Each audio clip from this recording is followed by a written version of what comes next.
See, there's something within us that wants to leave a legacy. But here's the thing you need to know is if God asks you to do something, don't look at the size of the job, look at the size of your God who asked you to do it. See, he laid down his life for you, so that tells me that you are not worthless, you are worthy. And this is what he wants to rewrite into your story. That reality impacts everything.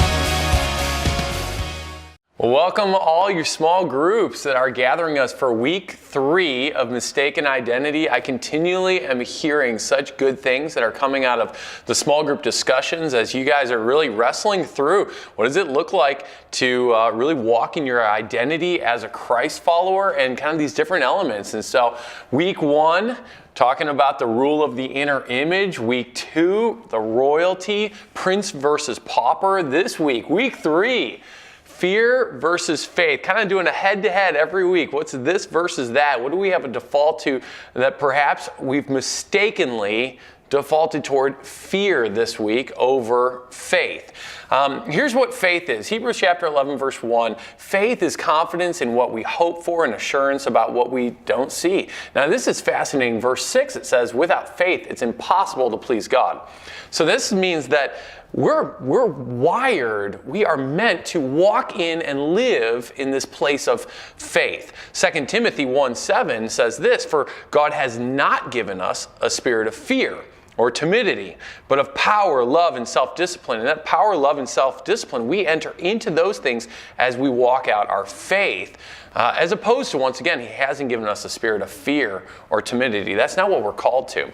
Kind of the big takeaway this week was this. You will operate from one of these 2 vantage points, either faith or fear, but the kingdom is only manifested in one of them. And so we've got to really, as believers, as those who are trying to wrap our heads around our identity in Christ, we've got to figure out how to live out of faith and not in fear. I also talked about this and mentioned it, this concept that fear and faith will often be revealed and seen in crucible moments. In fact, we always want to grow in our faith, don't we? We always are like, yeah, I want to grow in my faith. Yet, so often that happens in crucible moments. And I kind of gave some examples of what some crucible moments can be. They can be difficult moments. They can be highlight moments, change moments, challenging moments. But these crucible moments often give opportunity for fear or faith to bubble to the surface. And I used an illustration this weekend about how, kind of like 2 fires.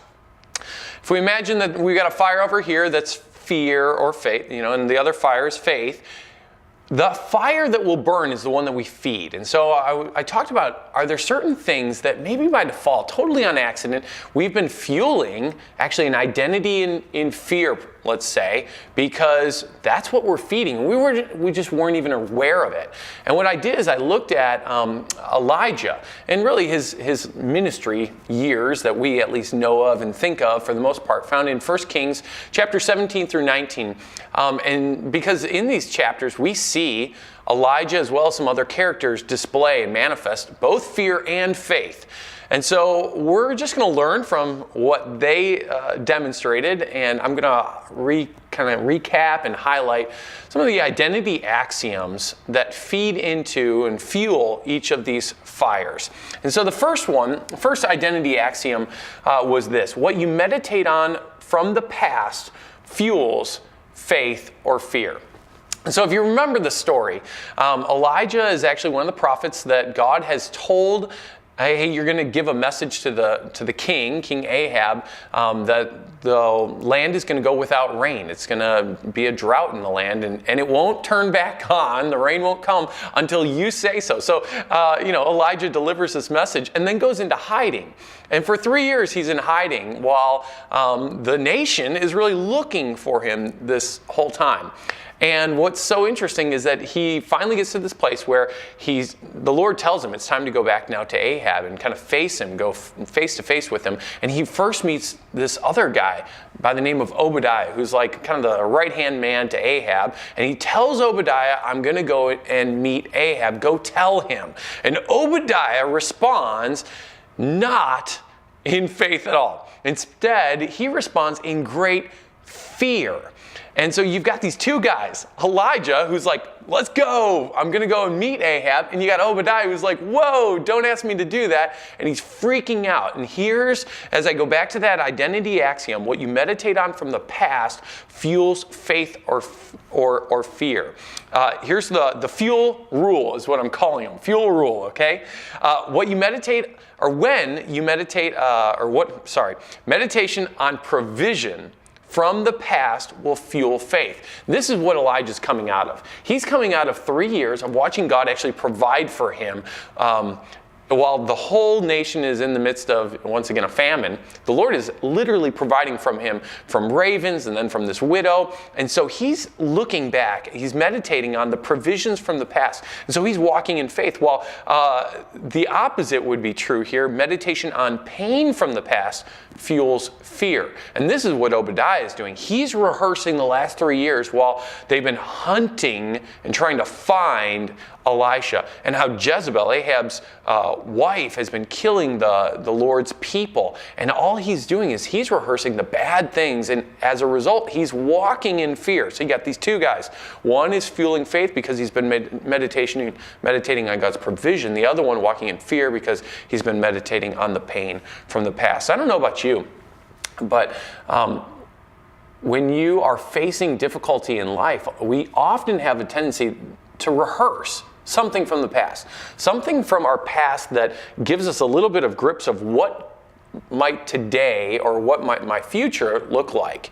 And here's the deal. If you find yourself meditating on the places where you flopped or where you feel like you're always questioning God, the painful things, you'll find that you're going to start fueling fear. Where if you choose to say, God, how can I meditate and rehearse all the places where you've showed up in big ways, you're going to find that you're going to start fueling faith. The second identity axiom was this: urgency fuels faith or fear. Urgency does. And so, all right, so now basically Elijah arrives on the scene, comes to Ahab, and basically they enter into what I refer to as the showdown. The showdown where they're on Mount Carmel. And Elijah is basically saying, hey, here's what we're going to do. Bring all the prophets of Baal and all the people, and let's build 2 altars. You guys pray to your gods, all these prophets of Baal, and I'll pray to my God. And whichever God sends the fire to burn up the sacrifice, that's who we will worship. And here's what's interesting. Out of Elijah, we see a sense of urgency and conviction demonstrated. And so here's the fuel rule. Urgency with conviction for the lost, in this case, fuels faith. And notice what it says in 1 Kings 18:21. Elijah says this: how long will you waver between 2 opinions? And what he's talking about is he's talking about a nation. He has this great concern for his entire nation that is right now kind of going between 2 different gods, if you will. The one true God and then these false gods and Baals and things like that. And he has this conviction that is actually stirring and fueling his faith. The other side of this would be also true, is urgency with apathy fuels fear. I've seen people where they're in an urgent situation. Crisis is happening, but it's like they just don't care. Maybe it's they don't care about themselves or the situation that they're in the middle of, and they almost always slip into this place of great fear. And so urgency with apathy fuels fear. Another one of the rules here that we observe of Elijah during this, in the sense of this urgency, is this: urgency with a sense of unique calling fuels faith once again. 1 Kings 18:22, Elijah says this about himself. He goes, I'm the only one of the Lord's prophets left. He has this great sense of urgency, like, I've got to step into this because no one else is. And here's the other fuel rule, is that urgency without a sense of unique calling then fuels fear. Picture it like this. How about in your own life? Where do you often feel perhaps alone? But that place where you're actually alone could be something that would fuel your unique calling and actually fuel faith. Picture it like this.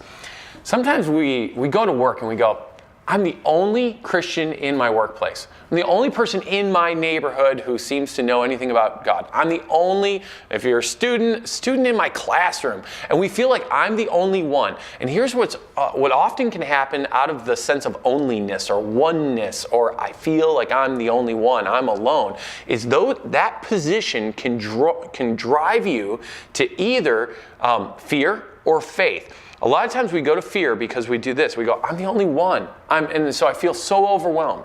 As opposed to saying, I'm the only one. Could it be that God has placed me here in this unique moment to actually represent him? And that's how Elijah views his situation and goes, I'm the only one, and I must step in right now. And actually fuels his faith. And we see him take some big steps of faith. Third identity axiom was this, is what you honor fuels faith or fear. What you honor fuels faith or fear. I've never seen this. I don't know how I've missed it for so many years. I've read this passage so many times. But just this past week, it caught me where Elijah, it comes to his moment to kind of rebuild the altar and start praying to God to ask him to pour fire down from heaven. And it says that he started rebuilding the altar, but he did it a very specific way. It says that he went and he got 12 stones, one to represent each of the 12 tribes of Israel. And really, as I was reading it, I was like, man, you want to know what Elijah's doing? He's having this sweet little intimate moment of worship and honoring God. It's very symbolic, right in the midst of everything that's happening there. And what it hit me was how he is worshiping right in the midst of this kind of crisis, crazy moment. And I bet in the midst of that, it's like it was building his faith. The fuel rule is this: giving honor to God will fuel faith. The opposite is also true. Giving honor, and this is at least how I wrote it this week and shared it in the message, giving honor to filth will fuel fear. And here's what I mean by that. How often do you give time and effort and honor and your attention to the garbage of this world? Maybe it's the music you listen to, it's the magazines you read. It could even be a friend who's giving you really bad advice. And friends who give you bad advice, if you pay honor to that bad advice, a lot of times it will actually fuel fear. So here's the fourth identity axiom. Your awareness of your mission in the midst of exhaustion fuels faith or fear. And let's start with fear, because this is actually how Elijah responds. And here's the fuel rule. Exhaustion ignored without mission fuels fear. This is how Elijah responds here. He's exhausted. The reason why I say this is because, all right, he's just kind of laid it all out there on the line. He has faced off against all these false prophets. He's seen God show up in an amazing way. He prays for rain to return to the nation, and it does. And now he's just wiped out. Now his life is being threatened, and he responds in great fear. It says he's afraid and he runs for his life. In fact, it even says that he goes on out into a desert, kind of a day's journey, and he prays, God, take my life. He's responding in this incredible way of fear. And this is what I believe is exhaustion ignored without mission fuels fear. And then the opposite would be true, is that the fuel rule in terms of fueling faith is this: exhaustion cared for with renewed mission fuels faith. And that's what actually ends up happening. The Lord is so gracious. He sends this angel to meet Elijah's, actually his health needs. He's physically exhausted, so this angel comes and feeds him, and he gets some rest, and then he sends him on a mission. You're going to go to Mount Horeb to meet on the mountain of God. And so renewed with kind of from his exhaustion, and now with a sense of mission, he gets up and he goes. And I don't know if you've ever experienced this, but have you ever been totally wiped out in your life? You're just exhausted. You're shot. It's in this place when you're shot that the enemy loves to come on in and attack and propel you toward fear. How you handle yourself in the midst of your exhaustion is huge. That perhaps you need a nap, you need to go to bed earlier, you need to eat well, or you need to exercise. You need to refuel yourself so that you can then pursue God and get a renewed mission and vision for your life. And in that process, you will find your faith getting fueled. And so just in your small groups today, here's my question: is do you feel like your identity is lived from a place of maybe great faith or great fear? Maybe you wouldn't say either ends of that spectrum. Maybe you would say mild faith or mild fear. But here, let's talk this week about what we can do to purposefully fuel faith. Maybe you're going to sit there and go, man, I didn't even realize that there are so many things that I unintentionally do that as I look at it now, I am consistently fueling fear in my life as opposed to faith. But you're a child of faith. That's your identity.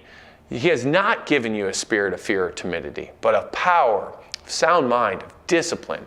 So go after it this week. Fuel your faith. Have great conversation. We'll see you guys next week.